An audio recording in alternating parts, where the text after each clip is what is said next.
and as the product of my rape, I wind up being pregnant. But thank God I had a miscarriage, you know, because I was going to keep the baby. I didn't believe in abortions, and my mother and them was like, well, what are you going to do? It happened for a reason. That's the way I felt. Even at 12, I'm like, it happened for a reason.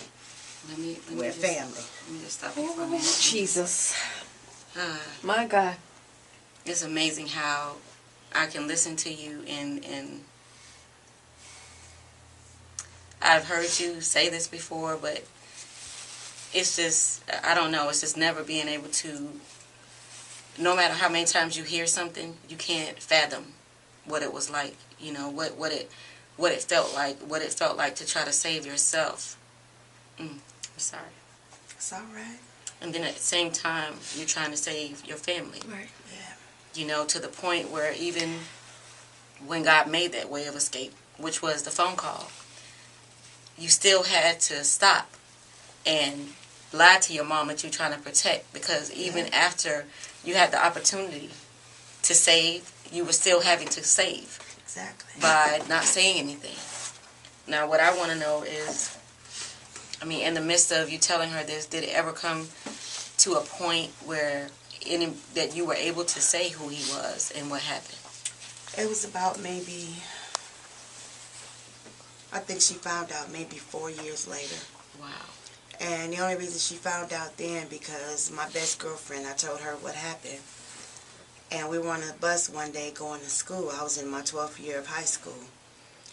And we were sitting on the bus, and he came and sat next to me. And I sat there and I looked at her across the way. And I guess I just had this crazy look on my face. And she said, "You all right?" I said, "Mm-mm." She said, "You sure?" She said, "What's wrong?" I said, "I'll tell you later." So he started having a conversation. He said, "How you doing?" I said, "I'm fine."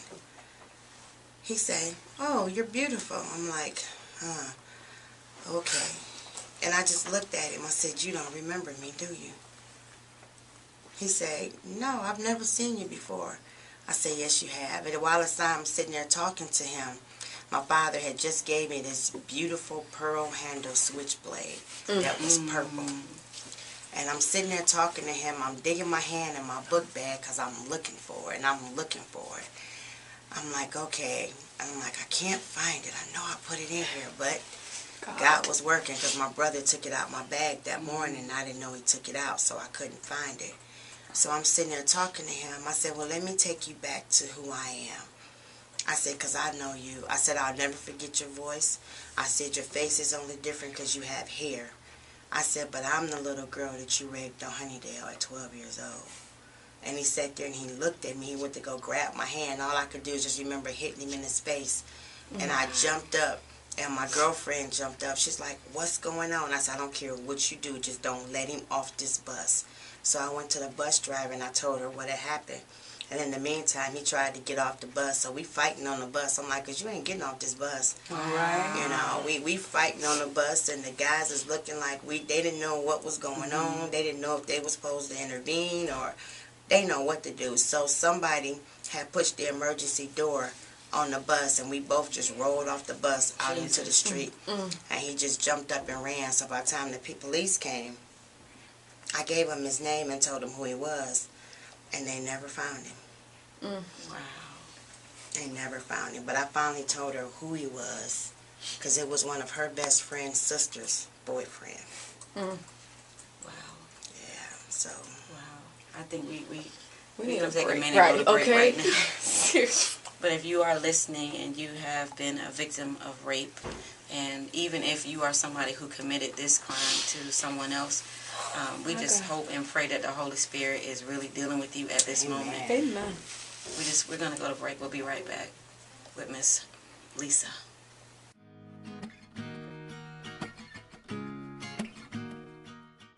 Well, we're going to get back to our segment, Bruised But Not Broken, with our special guest today, Miss Arlethea Wilson. We're calling her Lisa because we know her like that. That's right, that's right.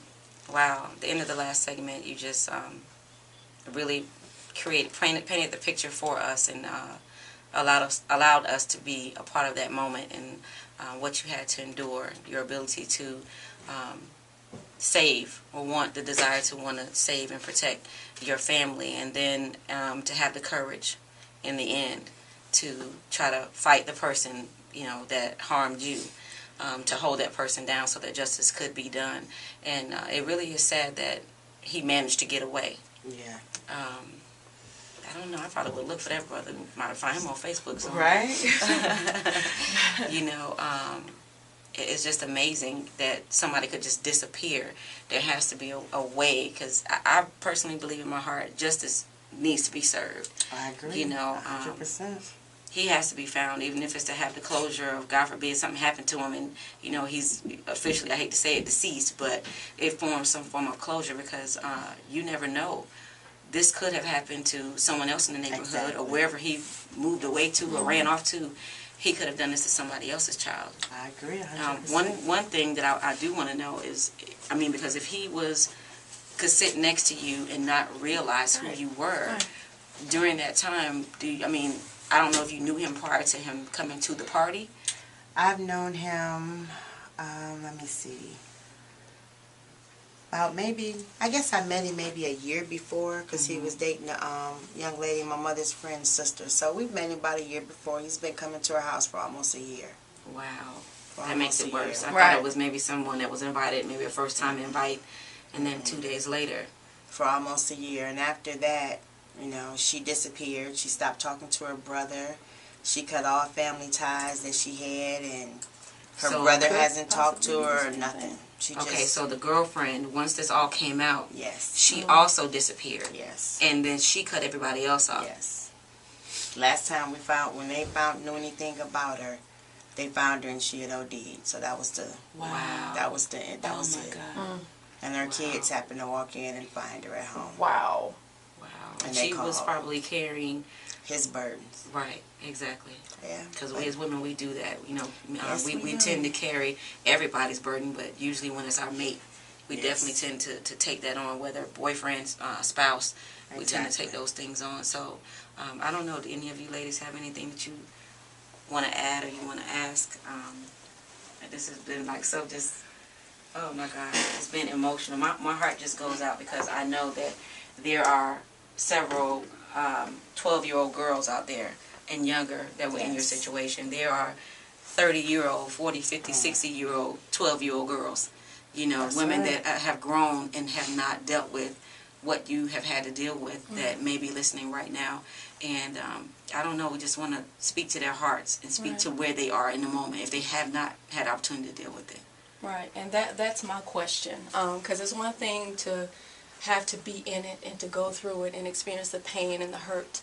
But my question is, I know that you are a child of God, you love the Lord. How did you get from that place of brokenness? How did you find your way out of everything that came with that incident? How did you get to the place where you can be vocal about it? How did you get to the place where you could share your heart? Right. How did you heal? How did you do that?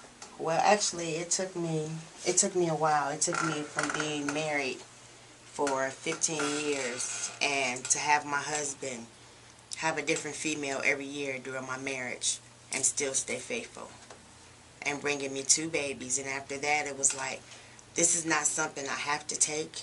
And for him to come and touch me one night, and I just flipped out because of the words he said and the way he touched me, it took me back to that place.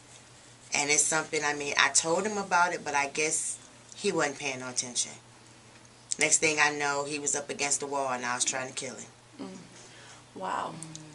So from that point on, I had to leave the marriage and walk away and work on me. I had to go back, and I've always journaled, so I've always kept a journal and writing in my journal no matter how I felt, good, bad, ugly, happy, and different. But I had to learn that box, I let him put me in the same box that my rapist put me in. Right. And in order for me to get out, I had to disattach myself and cut myself away, because the only thing you was doing was killing me, and I didn't know it. I was depressed. Sex was every answer for me. If I was mad, I wanted to have sex. If I was happy, I wanted to have sex. No matter what you did, as long as we was having sex, I was good. Until I realized that that's not love. Right. That's not what love Right. is. Right. You know, it was a cover for me, and I didn't realize it until I had to deal with it in my marriage. You know, so in the middle of going through all of that and my father passed, it was like, okay, what we gonna do now? You know, either I can stay here and dwell in it, or either I'm gonna have to pick myself up and keep going. And all this time I'm looking at my boys that are looking at me. I'm like, okay, well, if I don't do, they don't do. Right.